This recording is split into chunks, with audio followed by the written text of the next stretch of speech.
चलिए आगे की प्रोसेस समझते हैं हम इस वीडियो में। पिछली वीडियो में आपको हम बता दिए थे कि कैसे कैसे आप बिल्डरन की फॉर्म को भरेंगे, जिसमें आपकी पर्सनल डिटेल्स को भर के हमने दिखाया था, एडिशनल डिटेल्स को भरा था, कम्युनिकेशन डिटेल्स को फिल कर दिया था, क्वालिफिकेशन एंड एक्सपीरियंस और टेस्ट सीडी को। तो यहाँ तक आपका फॉर्म हमने भरने का प्रोसेस पूरा पूरा आपको बता दिया था। इसमें आपकी जो भी प्रॉब्लम्स थी आपके द्वारा कमेंट बॉक्स में आप बता सकते हैं और उस प्रॉब्लम को सॉल्व किया जाएगा। ठीक है, नेक्स्ट अब बात करते हैं डॉक्यूमेंट अपलोड करने की। तो डॉक्यूमेंट अपलोड करने के समय आपके लिए, चूंकि वो वीडियो लंबा हो रहा था, तो इसलिए हमने एक दूसरा वीडियो बनाया जिसमें आपको केवल डॉक्यूमेंट को क्रॉप करना, रिसाइज करना, ये सारी चीजें आपको समझाने वाले हैं बहुत ईजी तरीके से। इसमें आपको कोई ज्यादा परेशानी का सामना नहीं करना पड़ेगा। ठीक है, तो बात करते हैं। सबसे पहला जो हमको डॉक्यूमेंट अपलोड करना है वो करना है हमारा पासपोर्ट साइज फोटो। तो पासपोर्ट साइज फोटो को आप कैसे करेंगे? तो यहाँ लिखा हुआ है अपलोड योर स्कैन्ड सिग्नेचर, और इसके ऊपर हम जाएंगे तो हमारा दिखेगा upload your scanned recent passport size photo. तो आप जैसे ही आप इस पर क्लिक करने जाएंगे, तो आपको यहाँ से अपनी फाइल को चूज करनी है जो आपके कंप्यूटर में पहले से मौजूद है। लेकिन एक चीज विशेष आप ध्यान रखेंगे कि वो जो इमेज की साइज होगी वो इसके अकॉर्डिंग 50 से 80 केबी के बीच का होना चाहिए। तो आप इमेज तो ला के रख सकते हैं अपने कंप्यूटर में व्हाट्सएप के द्वारा, ईमेल के द्वारा या डाटा केबल से कॉपी करके, लेकिन उसकी साइज को कैसे बनाएंगे वो बहुत सिंपल तरीके से आपको हम बताने वाले हैं। इसके लिए आपको करना कुछ नहीं है, आपको सिंपली जाना है बगल किसी टैब में, एक नया टैब ले लीजिए और नए टैब में आपको सर्च करना है जेपीईजी बिटवीन 50 टू 80 के बी, 50 टू 80 के बी। आप यही लिख के केवल गूगल में सर्च करें जेपीईजी बिटवीन 50 टू 80 के बी।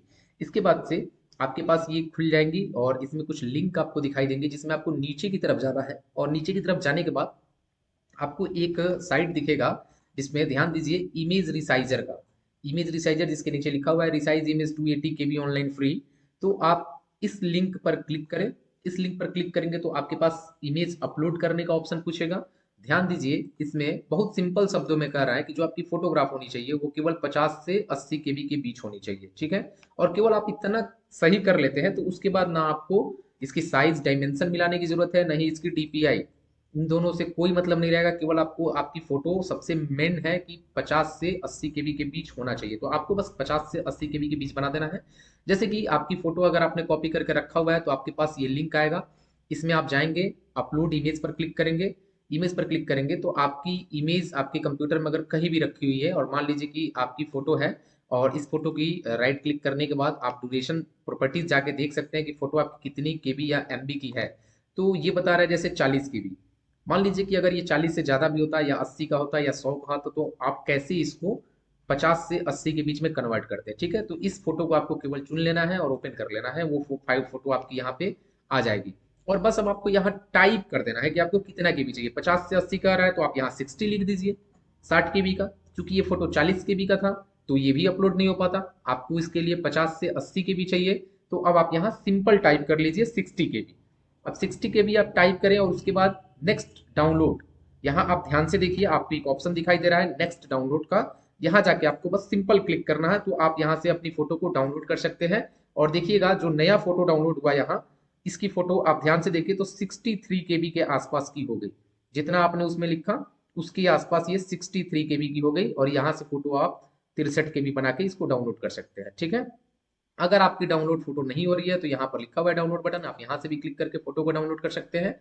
नेक्स्ट बात करते हैं फिर हम पीडीएफ की साइज कैसे आप बनाएंगे। ये तो हो गई फोटो और सिग्नेचर की। नेक्स्ट हम पीडीएफ की बात करते हैं, जैसे domicile certificate, NCL certificate, 10th class, इन सबको आप स्कैन करके पीडीएफ में अपने व्हाट्सएप पर ले लीजिए, इस कंप्यूटर में कहीं से भी रख लीजिए।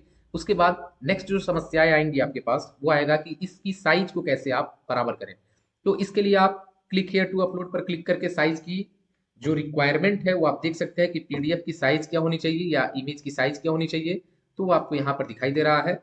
जैसे कि आपकी डोमिसाइल सर्टिफिकेट, तो हम यहाँ क्लिक करते हैं तो उसकी जो साइज होगी वो होगी आपकी 50 से 80 केबी के बीच में। ध्यान दीजिए 50 से 80 केबी के बीच में आपकी उस इमेज की साइज होनी चाहिए। तो आपको करना कुछ नहीं है, आपको बस जिस तरह से आपने इमेज क्रॉप किया था उसी तरह आप इसको भी जाएं, और यहाँ एक ऑप्शन आपको दिखाई देगा पीडीएफ फाइल।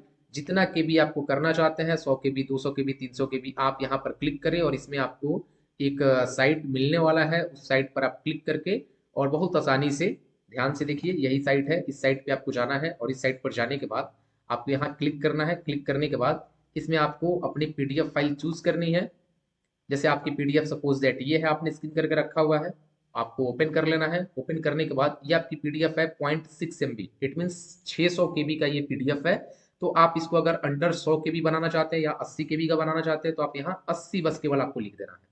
फिर इसके बाद आपको कंप्रेस करना है, आपकी पीडीएफ उतने केबी में कन्वर्ट हो जाएगी, और कन्वर्ट होने के बाद आप इस पीडीएफ को डाउनलोड करके देखेंगे तो आपकी पीडीएफ की साइज 80 KB में आपको मिल जाएगी। फिर आपको यहाँ पर जाना है, डाउनलोड वाले लिंक पर क्लिक कर देना है।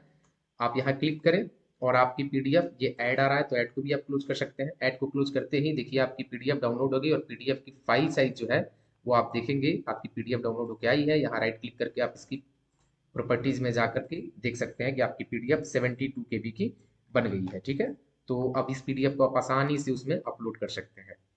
तो ये रहा आपको फोटो कैसे बनाना है, पीडीएफ कैसे बनाना है, इसकी पूरी इंफॉर्मेशन बनाने के बाद आप बस, बहुत ईजी है, केवल इसको यहाँ से अपलोड कर देना है। नेक्स्ट स्टेप में जो आप जाएंगे तो डॉक्यूमेंट एंड पेमेंट में, तो ये सब अपलोड करने के बाद नीचे आपको पेमेंट मोड दिखेगा। पेमेंट मोड में आपको चूज करना है ऑनलाइन। इसके बाद आपको ये चेकबॉक्स को ऑन कर लेना है। चेकबॉक्स ऑन करने के बाद फिर आप इस कैप्चा कोड को इसमें इनपुट करके और सबमिट बटन पर क्लिक करेंगे तो नेक्स्ट स्टेप में आपसे आपकी पेमेंट की डिटेल्स पूछेगा। जैसे आप अपने बैंक के थ्रू कटवाना चाहते हैं पेमेंट, या आप चाहते हैं कि इसमें क्यूआर कोड भी दे रहा है, तो आप चाहे तो अपने क्यूआर कोड में भी, क्यूआर कोड को भी स्कैन करके पेमेंट कर सकते हैं और वहीं से आपकी रिसीविंग कॉपी निकल जाएगी। रिसीविंग कॉपी निकलने के बाद आप यहाँ से लॉग आउट कर ले, और लॉग आउट करने के बाद आपकी फॉर्म कंप्लीट मानी जाएगी। ठीक है, रिसीविंग आप निकाल करके प्रिंट करके रख लीजिए। Thank you.